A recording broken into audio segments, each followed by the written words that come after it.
Assalamualaikum warahmatullahi wabarakatuh. Bismillahirrahmanirrahim. Alhamdulillahi rabbil alamin. Wassalatu wassalamu ala ashrafil anbiya wal mursalin wa ala alihi wa sahbihi ajma'in. Fa inna asdaqal hadits kitabullah wa khairal hadi hadi Muhammadin sallallahu alaihi wasallam. Wa syarrul umuri muhdatsatuha wa kullu muhdatsatin bid'ah wa kullu bid'atin dhalalah wa kullu dhalalatin finnar, thumma amma ba'd. Hari ini insya-Allah pertamanya yang dihormati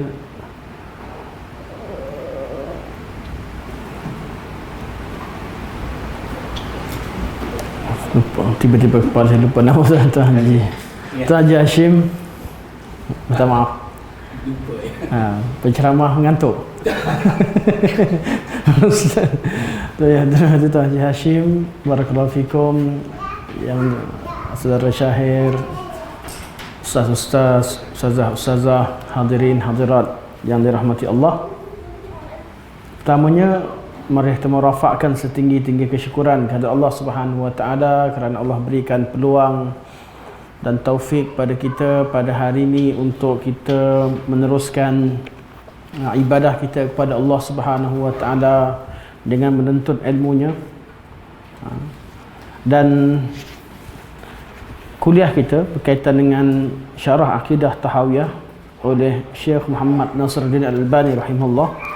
Hari ini kita dah sampai pada muka surat 135. 135 membincangkan tentang matan yang ke-37. Wala yasihul imanu birru'yati li ahli daris salami liman i'tabaraha minhum biwahmin. Tidak sah, wala yasihul iman, tidak sah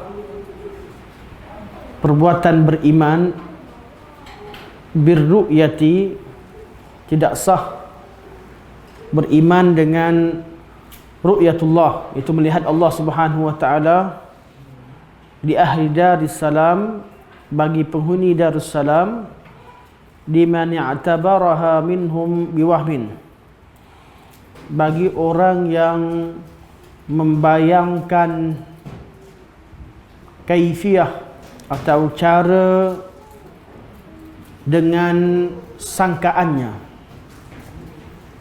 Beriman dengan ru'yah yang disyaratkan dalam iman apabila kita memahami kalam syarak dengan betul. Kalau kita faham ru'yah, melihat Allah dengan kefahaman kita, dengan cara kita, dan tidak memahami kalam syarak dengan wajahnya yang benar, maka keimanan kita tidak sah, sebagaimana yang dilakukan oleh ahlu tashbih.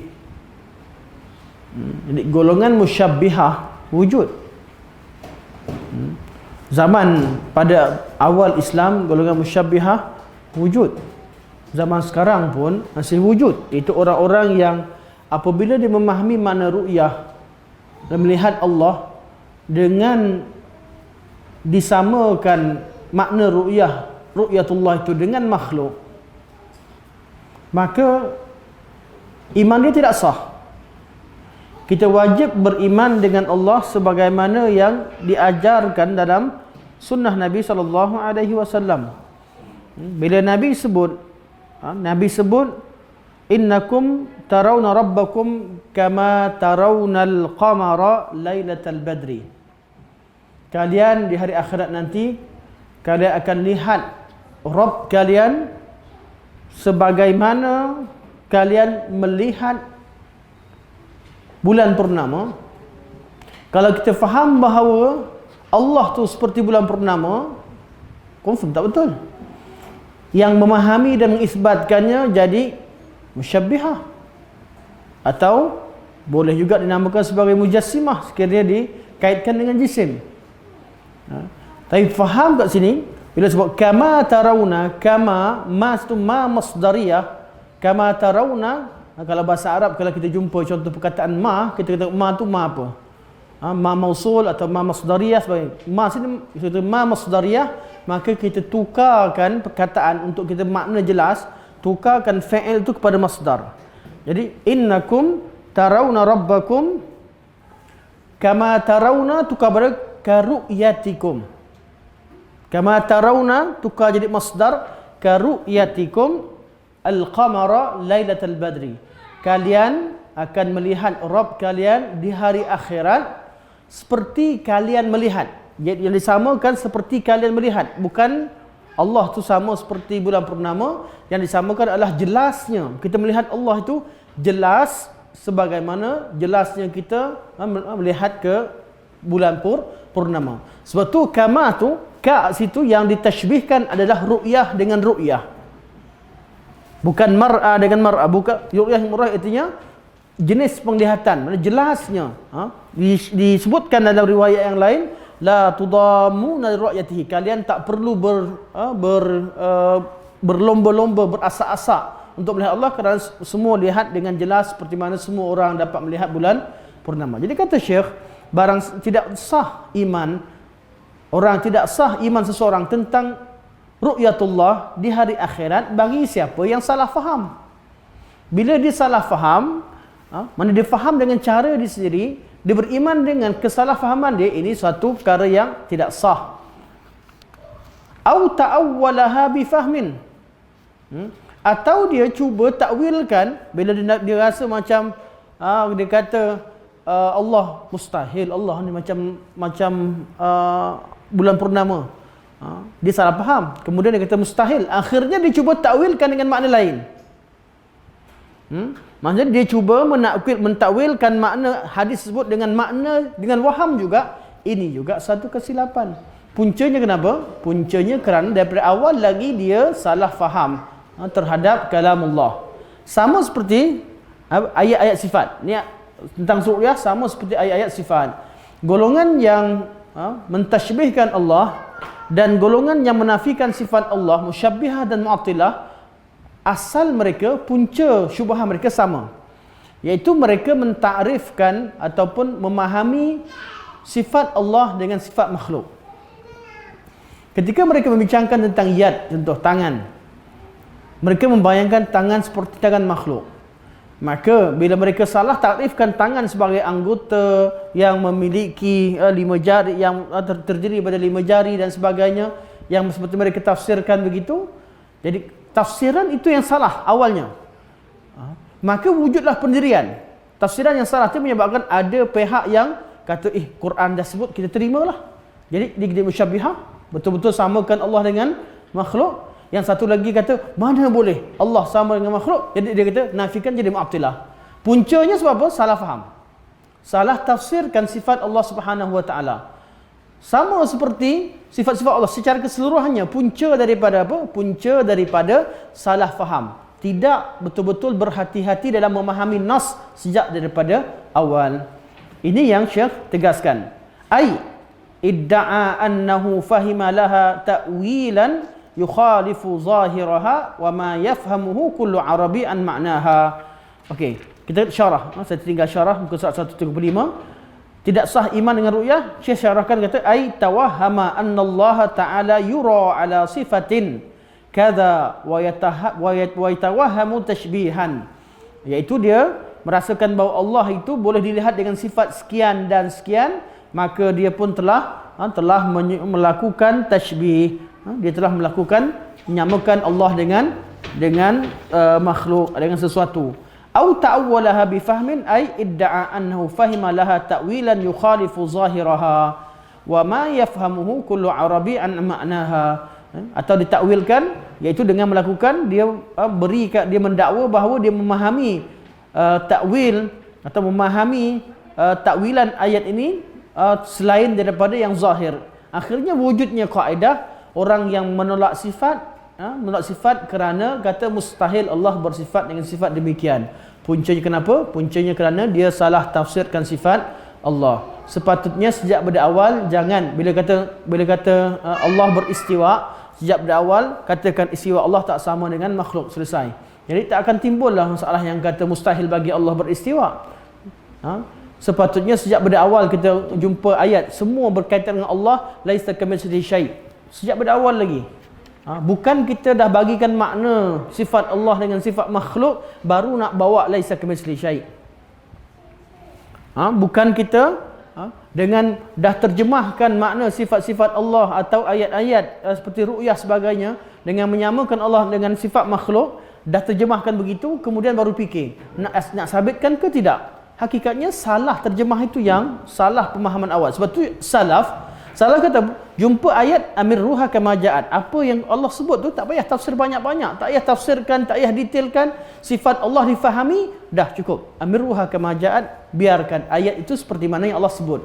Makna yang zahir, makna yang umum tanpa didetailkan. Kerana kita tahu bahawa Allah Subhanahu Wa Taala bercakap dengan kita dengan bahasa yang kita faham, bahasa yang difahami, namun kita faham maknanya. Cuma kaifiahnya kerana Allah bercerita tentang zatnya dan ini satu perkara yang tidak mungkin siapa yang tahu kaifiahnya, maka serahkan pada Allah, cukup beriman dengan kalamullah. Muka surat 137. Idh kana ta'wilur ru'yah wa ta'wilu kullu ma'nan yudafu ila ar-rububiyyah bi tarki at-ta'wili wa luzumit taslim wa alaihi dinul muslimin. Kata Imam Tahawi rahimahullah, kenapa orang yang takwil dengan orang yang mengisbatkan sifat ru'yah dengan cara yang salah, mereka ni tidak dikira tidak sah iman mereka sebagainya. Kata Syekh, kerana kana ta'wilur ru'yah wa ta'wilu kullu ma'na yudafu ila ar-rububiyyah, mentakwilkan sifat ru'yah atau mentakwilkan masalah ru'yah itu melihat Allah, dan juga mentakwilkan segala makna, segala sifat-sifat yudafu ila ar-rububiyyah yang disandarkan kepada Allah Subhanahu Wa Taala, itu kepada Rabb. Cara yang macam mana? Bitarkit ta'wil, dengan tidak melakukan ta'wil, iaitu tahrif. Cara nak beriman dengan cara menafsir. Izkana ta'wilur ru'yah, artinya makna ta'wil, tafsir kepada makna ru'yah itu ialah dan juga makna kepada tafsir terhadap sifat rububiyah, segala sifat Allah Subhanahu Wa Taala itu caranya ialah bitarkit ta'wil, bukan dengan ta'wil. Hayakumullah. Jadi bitarkit ta'wil, Syekh menggunakan istilah ta'wil, iaitu istilah yang digunakan pakai oleh orang yang Syekh tegur sekarang. Jadi Syekh menggunakan bahasa yang sangat lembut. Syekh tidak meletakkan kalimah tahrif di situ kerana beliau ingin berdebat dan juga menyampaikan ilmu dengan bahasa yang sangat sopan. Dengan musuhnya, Syekh kata cara nak faham ru'yah, cara nak tafsirkan makna ru'yah dan juga semua sifat-sifat Allah, caranya adalah tidak boleh menggunakan ta'wil. Wa luzumit taslim, hendaklah serahkan diri kepada Allah Subhanahu Wa Taala, serahkan diri dengan mafhum yang ada pada ayat tersebut. Wa alaihi dinul muslimin, inilah dia agama orang Islam. Jadi Imam Tahawi rahimahullah di sini beliau menegur golongan-golongan yang menafikan sifat dan menakwilkan sifat. Beliau minta supaya ayat tu luzum taslim, serahkan kepada Allah Subhanahu Wa Taala dalam memahami kaifiahnya. Sebab tu Syekh bukan maksud Syekh, maksud di situ artinya Syekh tidak membenarkan kita memberi makna, kerana beliau sebutkan sebelum itu tentang makna sifat. Dia terangkan secara bukan beliau. Ada orang kata maksud Syekh luzumut taslim kat sini artinya Syekh nak ajak supaya jangan terjemahkan. Mana boleh. Daripada awal Syekh terjemahkan sifat ru'yah daripada awal lagi. Semua yang kita belajar beberapa pertemuan kita ni tentang ru'yah, Syekh terangkan makna ru'yah begini begitu. Artinya Syekh tidak, ketika kalimah ru'yah Syekh terjemahkan dan Syekh fahamkan makna. Cuma yang Syekh terangkan sini, jangan tolak sebarang makna yang telah sabit dalam Al-Quran dan Sunnah, dan inilah agama orang Islam, din muslimin. Dan ini satu kaedah yang penting yang Syekh sebut, wa man lam yatawaqqan nafya,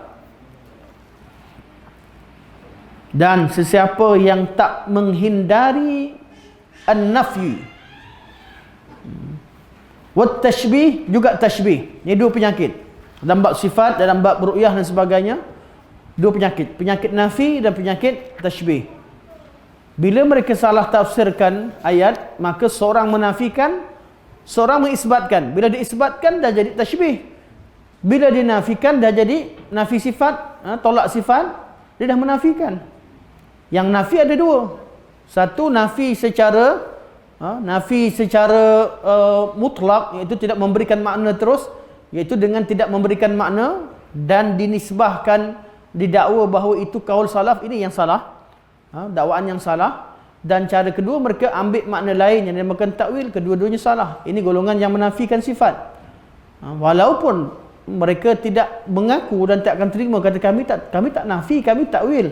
Ya, takwil, tapi makna yang Allah sebut itu tidak diterima, maksud nafi. Syekh kata, barang siapa yang tak menghindari dua penyakit ini, penyakit nafi dan penyakit tashbih, zalla, dia tergelincir. Walam yusibit tanzih, dan dia takkan mencapai maksud untuk tanzihkan Allah Subhanahu wa taala. Sebab golongan yang menafikan sifat ni, punca mereka nafikan sifat sebab apa? Sebab nak tanzihkan Allah Subhanahu wa taala.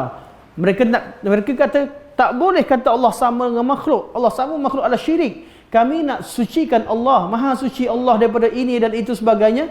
Syekh kata kalau dalam bab ru'yah dan juga bab sifat, kalau kita tak lari pada dua sifat ini, tak hindari dua sifat, itu menafikan sifat atau mengisbatkan sifat seperti makhluk, kalau tak lari pada dua penyakit ni, maka zal, akan tersesat, akan tergelincir, walam yusibit tanzih, dan dia tidak mencapai maksud untuk memelihara atau mensucikan Allah Subhanahu wa taala.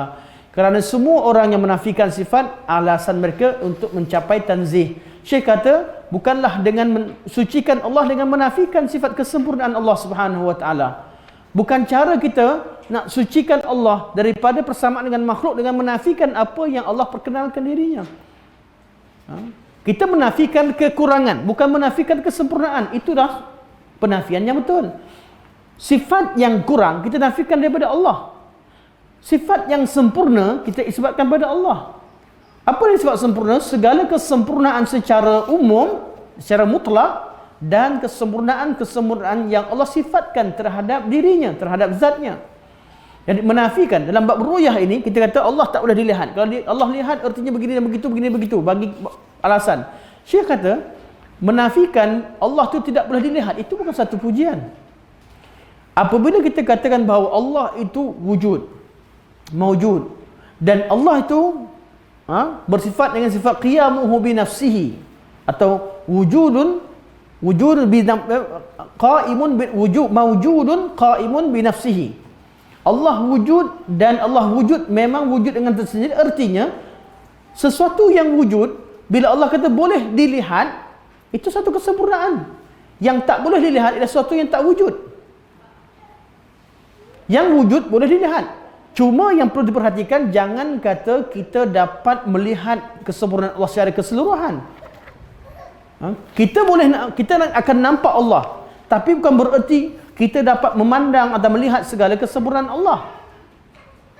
Sebab itulah orang yang menyatakan, ada orang yang kata, oh Allah nampak lihat macam purnama. Bulan purnama kan kita nampak semua. Dia kata kita nampak, atau kita nampak hujungnya, ada rayah, ada hujungnya, ada berbentuk bulat. Ini salah faham. Syekh kata ru'yah jelas itu yang disamakan, bukan pada bentuk bulan purnama tersebut. Jadi sebab itulah datang matan selepasnya. Kita tengok, pegang sekejap, tengok pada matan muka surat 143 selepasnya. Yang ni.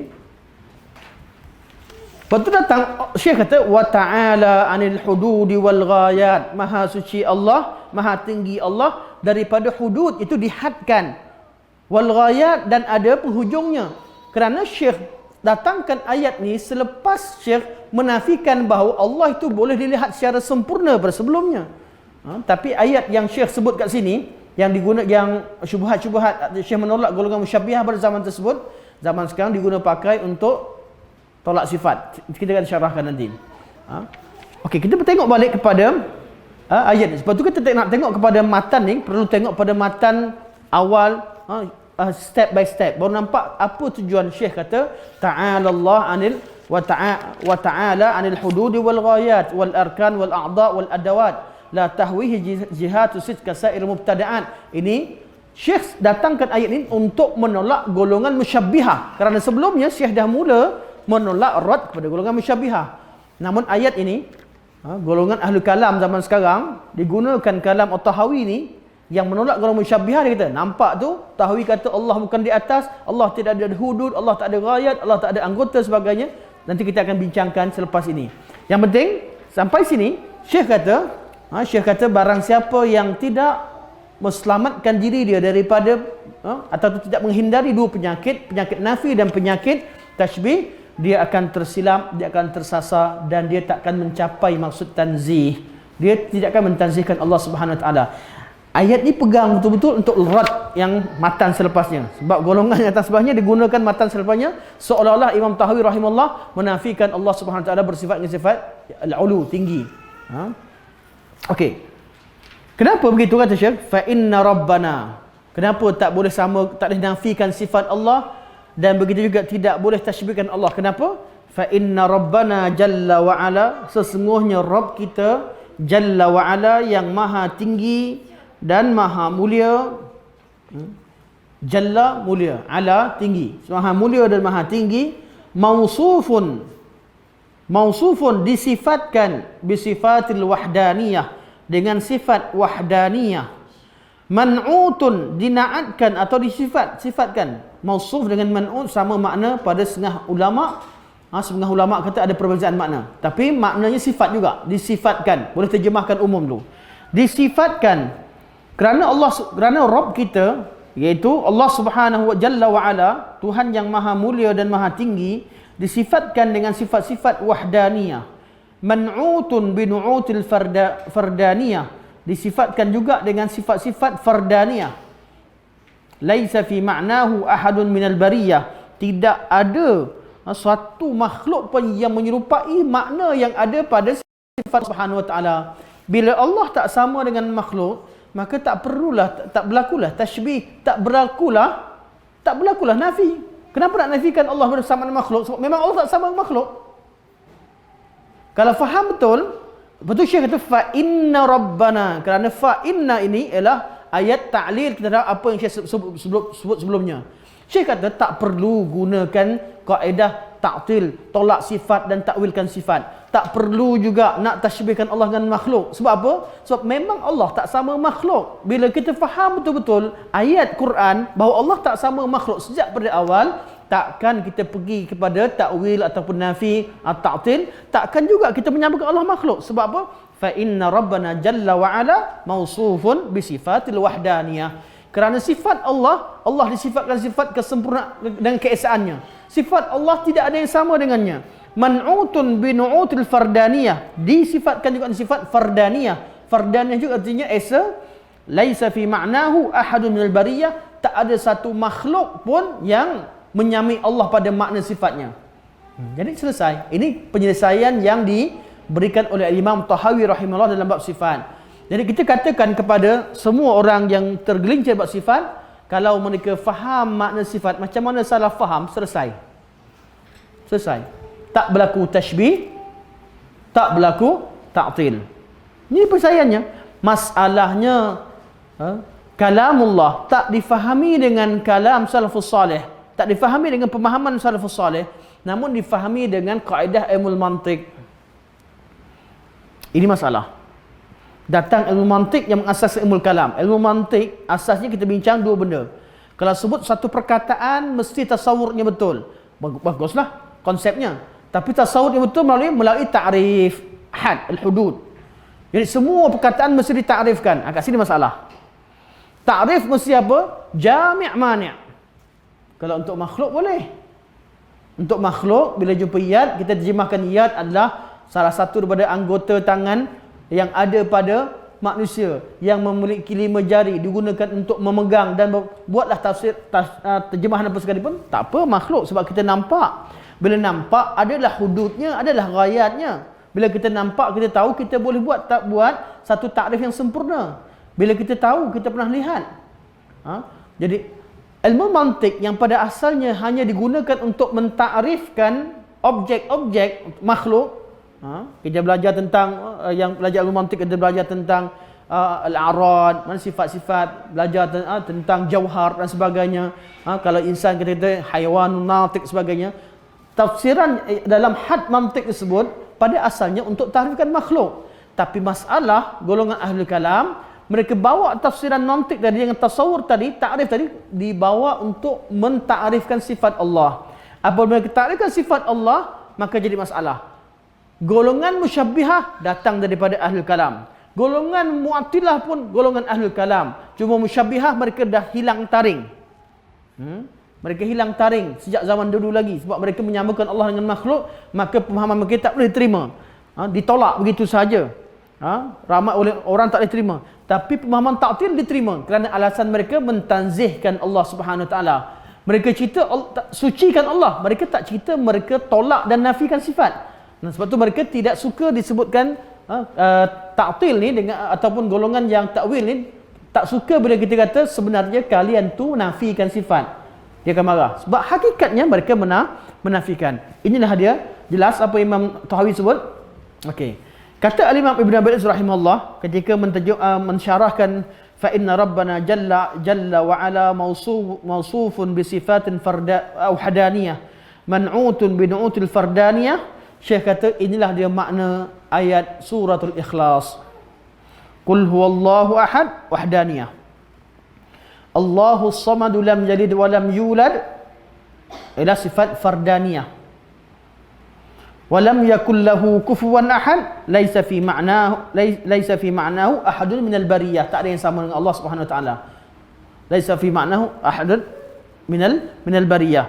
Jadi ayat ini Syekh matan ini Syekh ambil daripada Al-Quran, cuma Syekh syarahkan dalam bentuk matan supaya orang dapat terima direct langsung. Kalau dibawakan ayat Al-Quran, malah sebahagian daripada ulama yang mensyarahkan kata alangkah baiknya kalau Syekh kata kerana Allahu Ahad, Allahus Samad, bawa ayat Quran itu nampak jelas dalilnya. Tapi wallahu alam, kalau kita lihat kepada bila Syekh sebut begini nampak seni beliau dalam menyampaikan. Dan Imam Tahawi dalam ayat beliau memang seni. Akan kita temukan seni, sehingga kan sebagian ulama kata sepatutnya seni dalam bahasa digunakan pakai untuk selain daripada matan akidah. Sebab apa? Takut maksud asal disalah fahami. Tapi wallah alhamdulillah tidak berlaku perkara tersebut. Maksudnya difahami dengan jelas. Cuma kaedah umum artinya kalau nak tulis kitab akidah, tak payah buat cerita, buat banyak perumpamaan, letak sana tak. Ayat akidah straight to the point. Kelas akidah pun straight to the point. Tak ada nak banyak kiri kanan.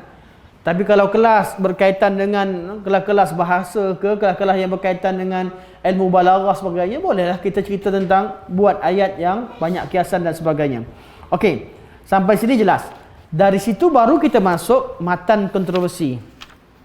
Kat sini datang golongan ahlul kalam zaman sekarang ni yang menafikan Allah di atas sebagainya, menafikan yad Allah. Kat sini mereka potong part ni terus. Dia tak ambil yang Syekh maksud, jangan kata tashbih, jangan nafikan sifat Allah itu tidak kita tentang asalnya Syekh tentang ru'yah.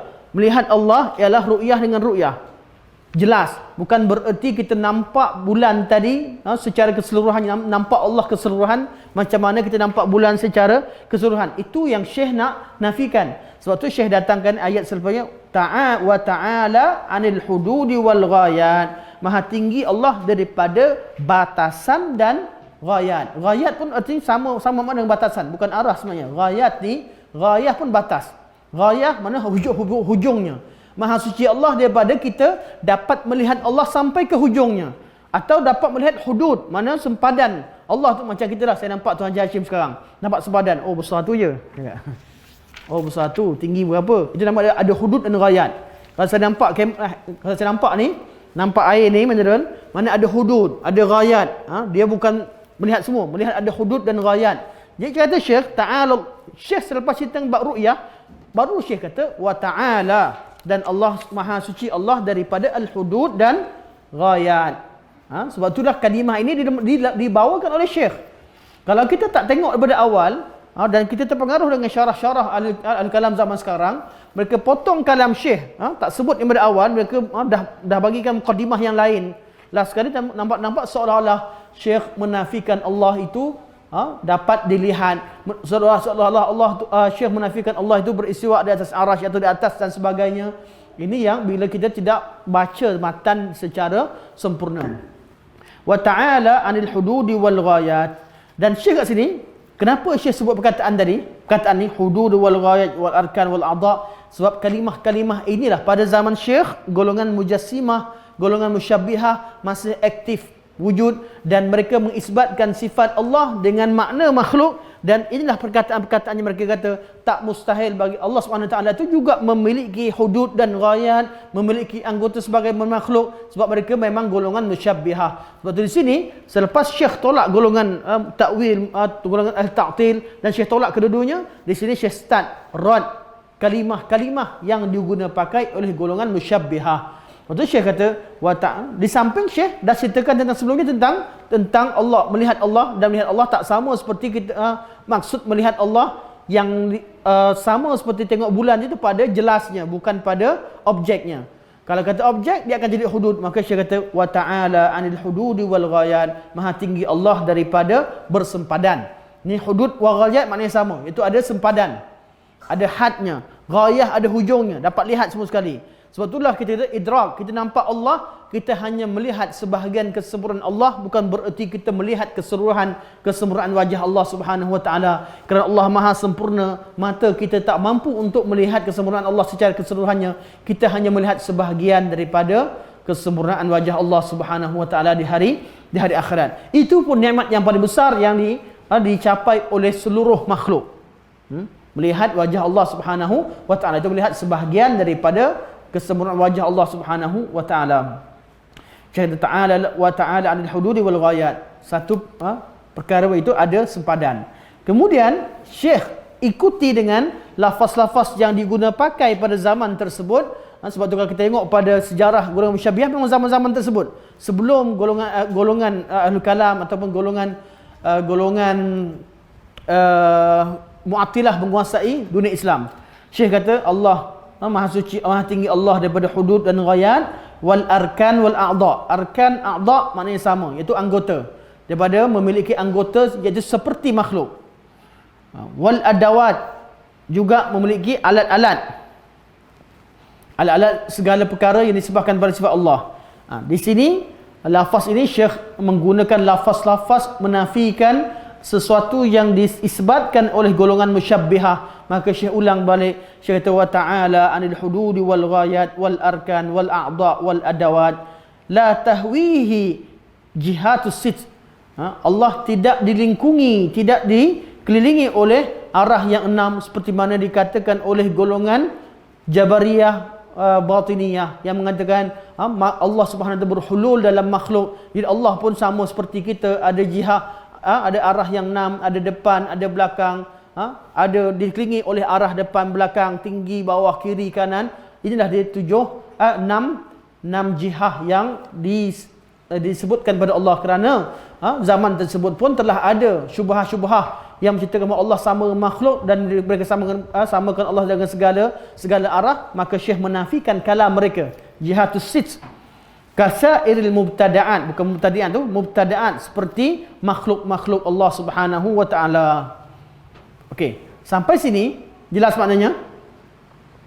Cuma perlu buat take note, seramai ulama kata, Syekh pada zaman tersebut, kenapa Syekh gunakan ayat ini untuk menafikan? Zaman tersebut Ahlul Kalam belum lagi, memang sejarahnya belum lagi mereka gunakan kalimah-kalimah ini sebagai hujah pada mereka. Zaman tersebut Syekh cerita umum saja, menafikan secara fitrah. Orang sebut benda tak layak bagi Allah, Syekh nafikan pada zaman tersebut.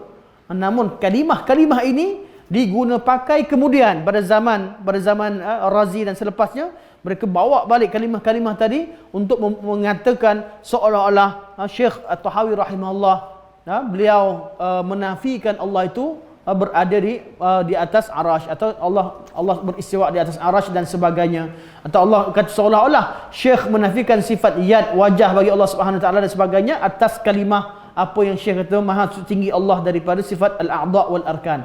Hakikatnya Syekh sedang menolak golongan musyabbihah. Dan satu lagi, katalah Syekh, ini kita faham maksud Syekh. Katalah golongan ahli kalam kata, memang Syekh, dari mana tu takwilan awak? Kami faham macam ni. Awak faham begitu. Kita, kalau begitu pun kami tak ada masalah. Kalau maknanya betul, kita pun tidak mengisbatkan bagi Allah segala perkara ini. Cuma manhaj salaf,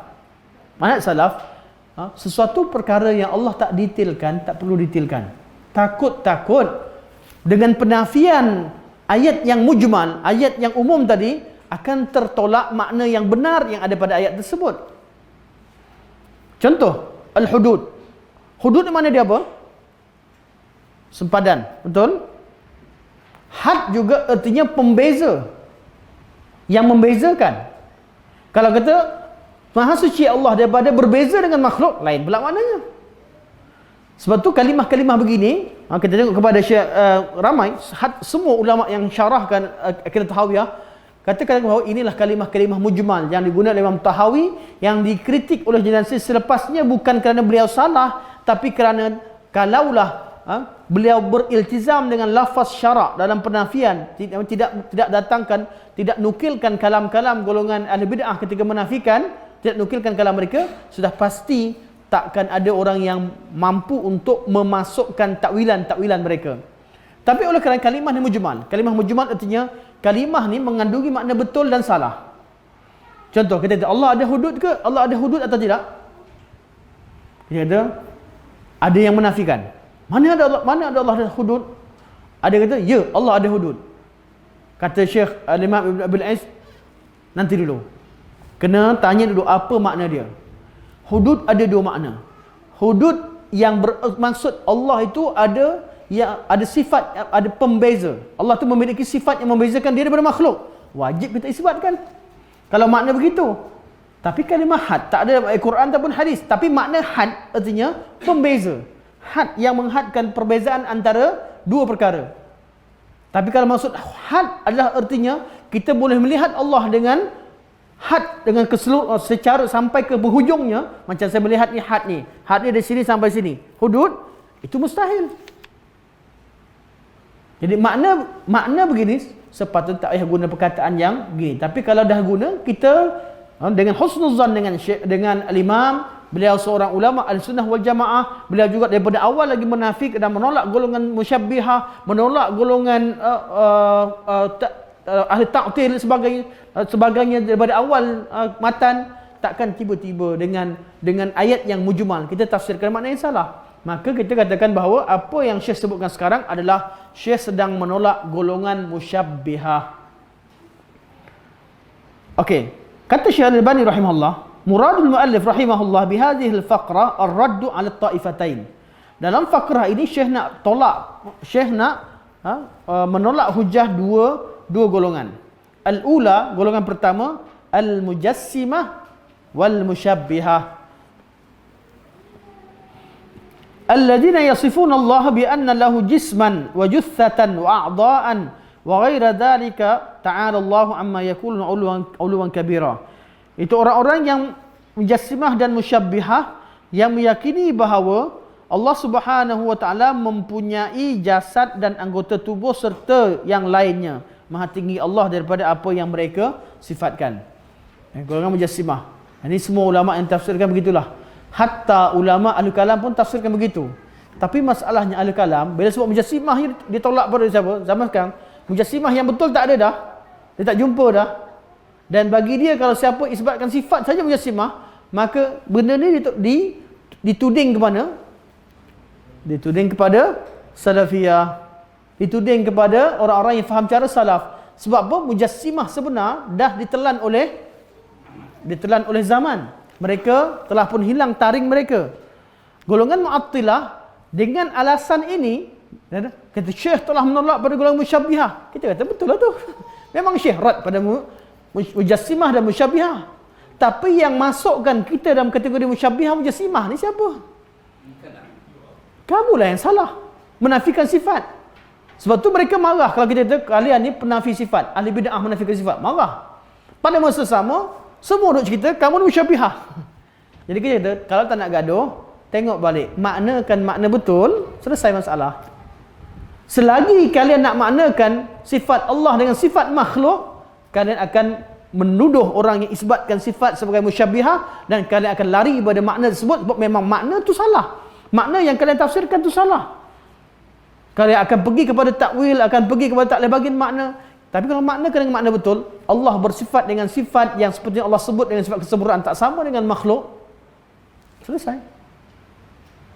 Jadi kalau tapi selesai tak selesai? Tak, sebab mereka terpaksa mengalah dengan kalau begitu, itulah mafhum Ahlussunnah wal Jamaah. Inilah mafhum yang dibawa oleh golongan Salafiyah yang mereka namakan sebagai Wahabiyah. Jadi kalau dimaknakan dengan makna betul sifat tersebut seperti mana yang disebutkan dalam zahir nas, artinya akan terlerailah, akan hancurlah mazhab Ahlul Kalam. Oleh kerana nak pertahankan kalam, maka segala makna ayat Quran perlu ditakwilkan atau perlu diberikan dengan makna yang salah, dengan makna yang mustahil, sehingga menjadi alasan pada mereka kata, maka zahir nas ini mustahil dimaknakan pada Allah, kita perlu takwilkan, mewajibkan takwil. Sebenarnya makna nas tidak, makna nas itu tidak mengandungi tashbih. Nas Al-Quran, nas hadis, segala nusus Al-Quran dan hadis tidak mengandungi syirik. Apa yang Quran sebut, apa yang hadis sebut, itu dah tauhid. Nas tauhid, rujukan tauhid, bukan mengandungi tashbih. Jadi ayat, kalau di sini mereka ambil ayat ni dan mereka bawakan syarah-syarah ulama kata, Syekh menolak pada golongan musyabbihah. Oh bangga seronok, oh musyabbihah. Memang pun. Tapi siapa musyabbihah? Musyabbihah yang sebenar, bukan orang yang kalian tuduh. Itu orang yang mengisbatkan sifat. Hakikatnya golongan Al-Kalam adalah golongan Mu'attilah, iaitu yang menafikan sifat. Yang kedua, kumpulan kedua yang ditolak oleh Syekh ialah Al-Mu'attilah, adalah golongan yang menafikan sifat. Alladzina yanfuna 'uluhu ta'ala 'ala khalqihi wa annahu ba'in min khalqihi. Itu golongan Mu'attilah yang menafikan Allah itu maha tinggi dan yang menafikan bahawa Allah itu tidak bersama dengan makhluk, terpisah daripada makhluk. Faham maksud terpisah? Allah tidak bergantung pada makhluk, tidak duduk dengan makhluk. Allah di tempat yang tinggi. Kenapa? Apa maksud tak berpisah dengan makhluk? Kerana Allah tak diliputi oleh jihah-jihah tadi, oleh arah-arah. Sebab apa? Arah-arah ni makhluk ke manusia? Makhluk ke sifat Allah? Segala arah, atas bawah, kiri kanan dan sebagainya, semua ni adalah sifat makhluk. Dan makhluk yang paling tinggi, yang paling besar, yang paling agung adalah, yang paling besar, yang paling luas adalah arash. Jadi Allah beristiwa di atas arash, artinya Allah tak duduk dalam lingkungan makhluk, tak disifatkan di sifat makhluk. Jadi bila disebut la tahwihi jihatus sit, turut kepada golongan Mu'attilah sebenarnya.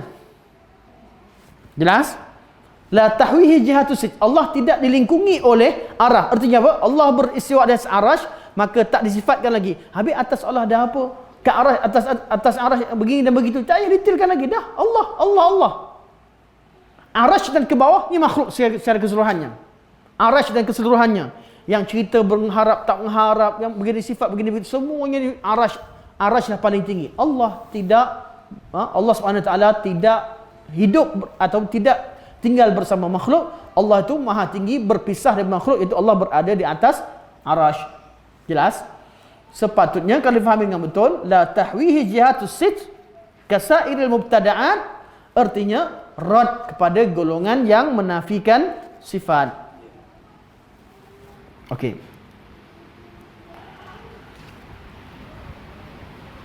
Betul kata Syekh, bal yasrah ba'duhum bi annahu mawjud bi dzatihi fi kulli wujud wa hadha ma'nahu hululullah fi makhluqatihi. Malah ada di kalangan Mu'attilah ni, dia menafikan sifat Allah, dia menafikan Allah di atas arash. Menafikan Allah beristiwa di atas arash. Tapi dia kata Allah ada di mana-mana bersama makhluk. Ini yang betul-betul jihatus sit. Ini juga masuk golongan Mu'attilah yang menyatakan Allah makhluk itu tidak ada penghujungnya, juga Mu'attilah. Sebab tu mereka menafikan sifat istiwa.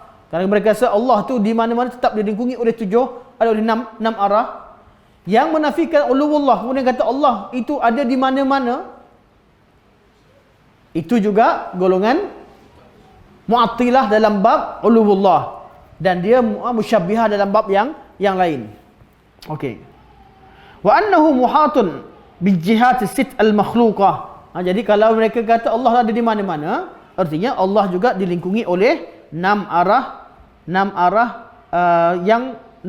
makhluk. Walaysa fawqaha fa nafal muallif dzalika bihadzal kalam.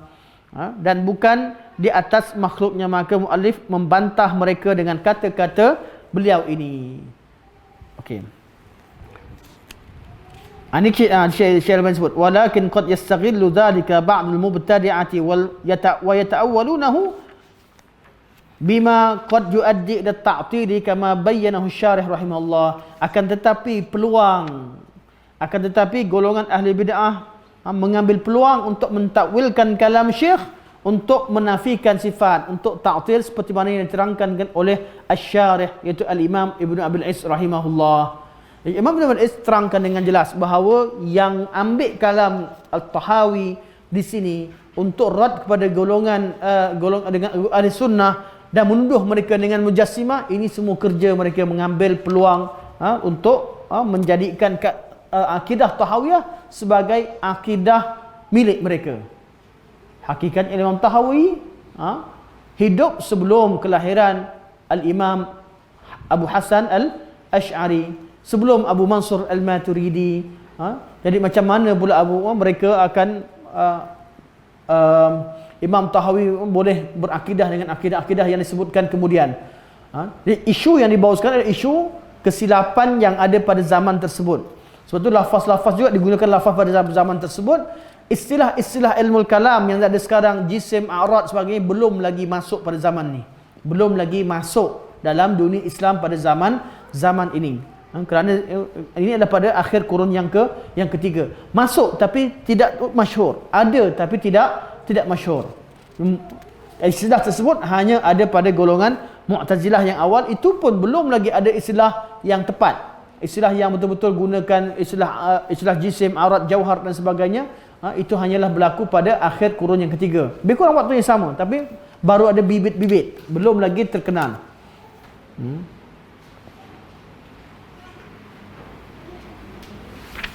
Okey, kita tengok sampai habis.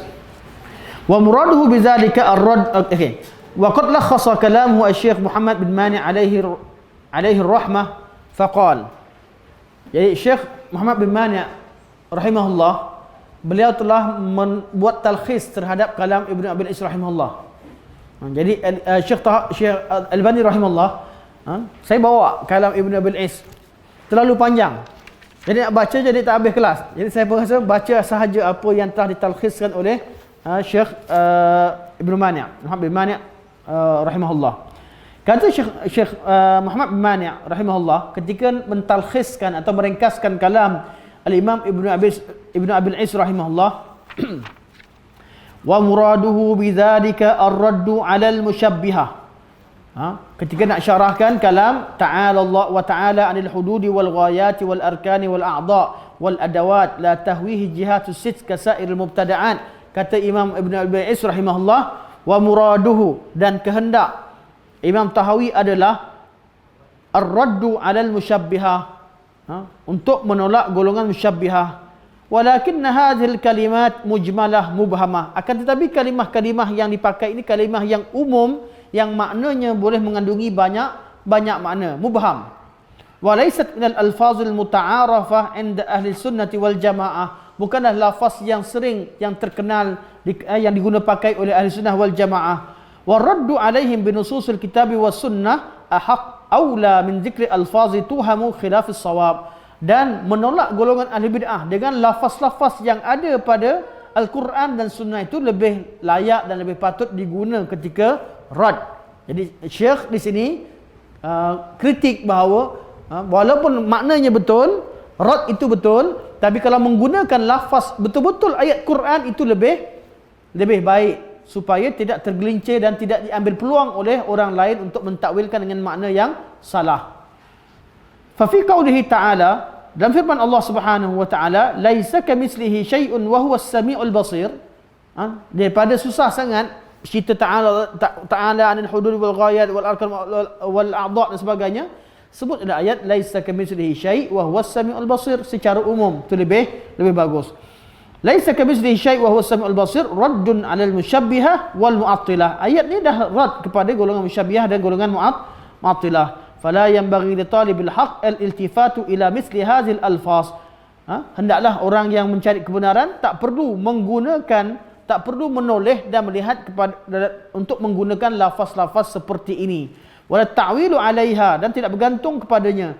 Fa inna Allah Subhanahu wa ta'ala mausufun bi sifatil kamal. Allah disifatkan sifat kesempurnaan.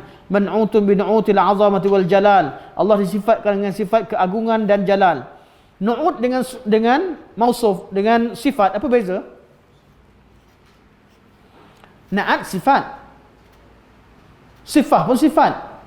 Bezanya apa? Ada ulama kata muradif. Nu'ut ada sifat, na'atun ada sifat, na'at sifah pun sifat. Kita belajar nahwu, ada sifah dengan na'at, betul? Sifah itulah sifat, na'at pun sifat. Tetapi bagi ulama lughah ada yang detailkan. Sifat yang ada pada zat dikatakan sifat. Sifat yang ada pada fi'il, pada perbuatan dipanggil na'at. Ini bagi ulama lughah. Lepas tu kita tengok kenapa Syekh ulang balik sifat bisifatin kamal wa binu'utin binu'utin apa sebut tadi, binu'utin azamah wal jalal. Diletakkan nu'ut kemudian sifat, sebab apa? Zat Allah maha sempurna, perbuatan Allah maha sempurna. Sebab na'atun sifat, tapi sifat terhadap kalimah na'atun adalah untuk mensifatkan perbuatan Allah. Na'at, gaya orang berjalan tu kira na'at, gaya orang sedang menulis, gaya orang duduk tu na'at. Tapi sifah ialah kalau ke bahasa makhluk lah, muka dia macam mana, dia putih, gelap, kuning langsat, tinggi, rendah, itu nama sifah.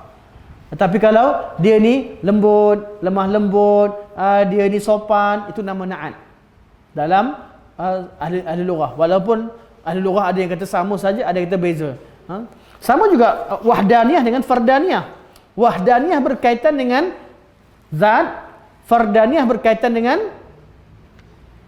dengan af'al. Wahdaniyah esa, fardaniyah esa. Tapi keesaan pada zat namanya wahdaniyah. Keesaan dan pada perbuatan itu tidak ada siapa yang menyamai Allah pada perbuatannya, dinamakan sebagai fardaniyah. Ini dari segi penggunaan bahasa. Sebab tu Syekh detailkan, Syekh sebut pada matan ni, Syekh bezakan. Syekh kata fa inna rabbana jalla wa ala mausufun bi sifatil wahdaniyah, man'utun bi nu'util fardaniyah. Jadi mausuf bi sifatil wahdaniyah, kerana sifat dan wahdaniyah digunakan merujuk pada zat, na'tun dengan fardaniyah digunakan untuk merujuk kepada perbuatan. Ini dari segi bahasa.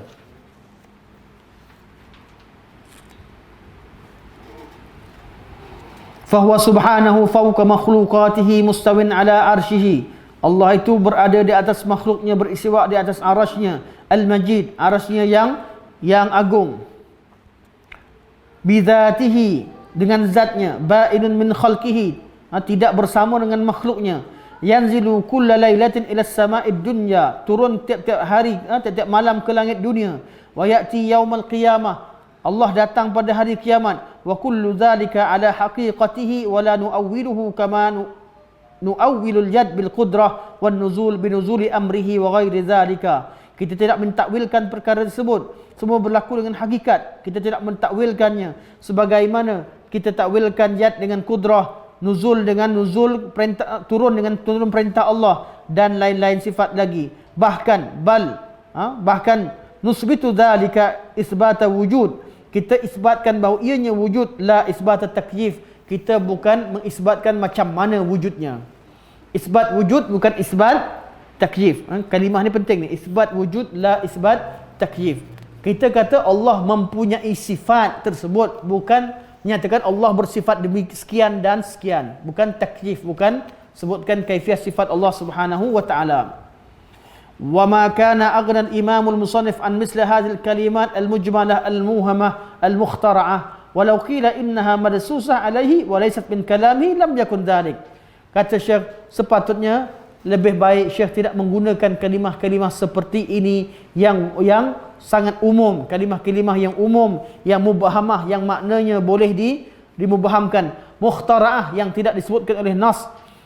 Walau qil, kalau ada yang mengatakan bahawa mungkin kalam ini merupakan madsusah, ada orang yang masukkan dalam kalam Imam Tahawi, itu juga tidak jauh.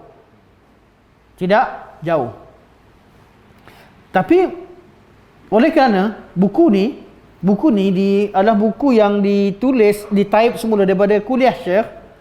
Jadi Syekh sebut lam yakun dzalika indi biba'id. Jadi tu orang type yang penulis buku ni, mana yang type semula letak titik. Sebab apa? Sebab tu kita nampak 3 titik atas, kemudian Syekh sambung semula indi biba'id. Saya kata kalimah ni, kalau kita kata Syekh tak guna tu lebih baik. Kalau nak kata ada pihak yang memasukkan atau memalsukan kalam Syekh, tak difahami apa yang Syekh maksudkan, tak faham dengan jelas. Sebab Syekh kata indi biba'id, mungkin laisa indi biba'id, mungkin laisa indi biba'id, di sisi aku mungkin tak mustahil juga, boleh jadi orang yang tambahkan perkataan-perkataan ini. Tapi Syekh kata tak ada bukti. Kenapa kita kata benda ni bukan Syekh kata, bukan Syekh ni? Sebab ihsanuzan bil imam, kerana kita husnuzan dengan al-imam, itu Imam At-Tahawi rahimahullah. Wa ala kulli hal, tapi kesimpulannya kata Syekh, bincang panjang-panjang, fal batil mardudun ala qailihi, kalau yang salah tetap salah. Husnuzan ke macam mana ke, kita ni bila benda yang salah tetap kita katakan salah. Siapa pun yang berkata dengannya, siapa pun orang yang melakukan kesalahan, kita muliakan, kita agungkan husnuzan macam sekalipun, salah tetap kata salah, bukan kita mengiyakan. Kerana kita lebih cintakan hak imam dan tokoh yang kita cintai, kita sayang. Tapi kalau salah, kita katakan salah, dan kita tetap mencintai, mengagungkan, memuliakan, kita tetap menghormatinya. Kesalahan tersebut tidak menjatuhkan kedudukan beliau. Wa man qara'a tarjamah al-musannif At-Tahawi, barang siapa yang baca tentang sejarah dan biodata At-Tahawi, la siyama fi lisanil mizan, terutama dalam kitab lisanul mizan, arafa, akan mengetahui annahu, sesungguhnya beliau min akabiril ulama, dari ulama-ulama yang sangat agung. Akabir ni yang akbar, yang paling agung pada zamannya. Wa azimur rijal, dan tokoh yang hebat. Wa hadha huwa alladhi hamalana ala ihsani dhann fihi fi kathirin min al-mawadi' allati fiha majalun linaqid. Intaha kalam Ibn Mani' rahimahullah.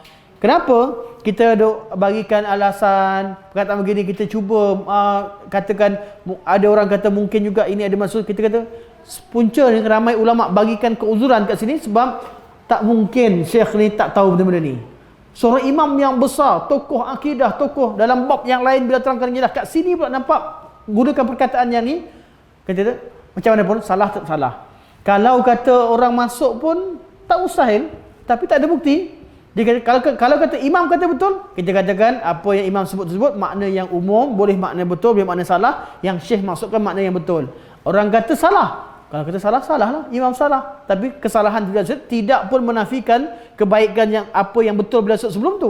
Beliau telah tolak golongan musyabbihah, telah tolak golongan menafikan sifat sebagainya. Jadi matan ini tidak boleh didakwa bahawa matan ini berpihak kepada ahlul kalam.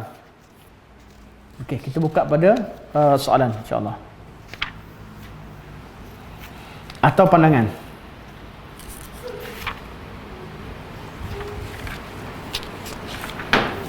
Hari berapa bulan? 19. Jazakumullah. 19 bulan 2.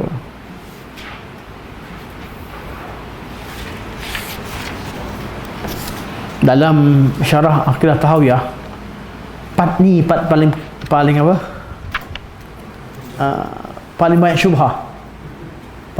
syubhah. Jadi ramai orang bila message nak kenal, Syekh, anda syarahkan Aqidah Tahawiyah, macam mana anda syarahkan kat sini? Selalu soalan di kalangan kawan-kawan kita. Macam mana anda syarahkan kat sini? Tapi sebenarnya kalau kita buka pada semua syurah ulama, semua tafsir sama je. Syekh memang rad pada golongan musyabbihah. Cuma janganlah pergi serah muka, kami lah musyabbihah. Musyabbihah lah. Memang syarat pada golongan musyabbihah. Masalahnya golongan ahlul kalam mereka menuduh ahli sunnah dengan nama musyabbihah, itu saja. Rekasannya mudah begitulah.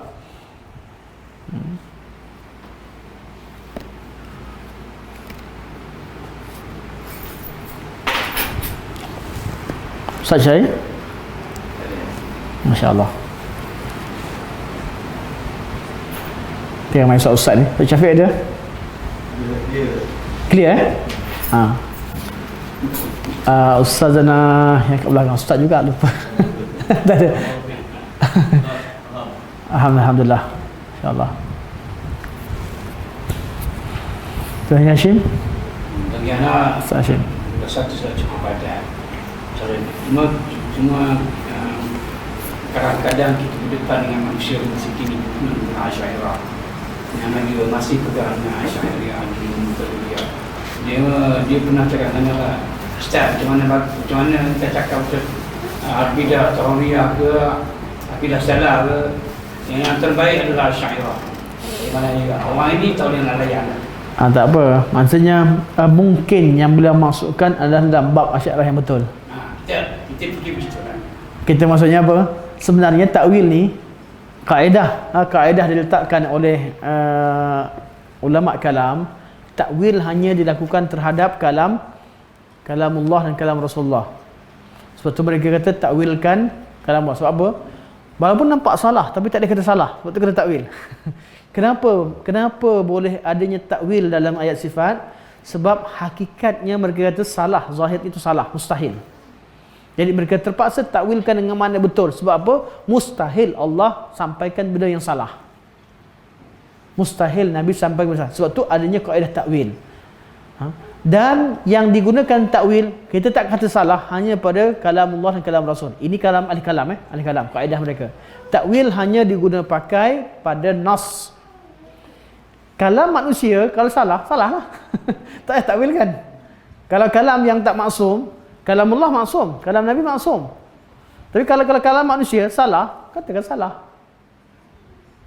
Sebab tu kalau guru kita sampaikan satu benda salah, kan? Salah, kita tak salah. Mungkin begitu. Ya, mungkin tu boleh mungkin. Tapi kalam ni salah tak salah? Salah. Kalam Allah tak boleh. Kalam Allah bagi ni kaedah ahli kalam. Walaupun kita nampak salah, jangan salah. Takwilkan makna betul. Tak boleh kata ayat ni salah. Kata ayat ni tidak dimaksudkan dengan makna zahir. Maknanya sebenarnya begini. Buatlah ayat macam sekalipun. Jangan kata salah. Itu kaedah untuk mereka mengagungkan nas Quran dan sunnah Nabi SAW. Tapi hakikatnya mereka tolak makna yang sebenarnya. Cuma memang mereka nak agungkan nas. Kita nak fahamkan maksudnya apa? Bukan bererti ahlul kalam tujuan mereka adalah menyerang dan menyalahi nas. Sebab tu mereka tidak dikafirkan.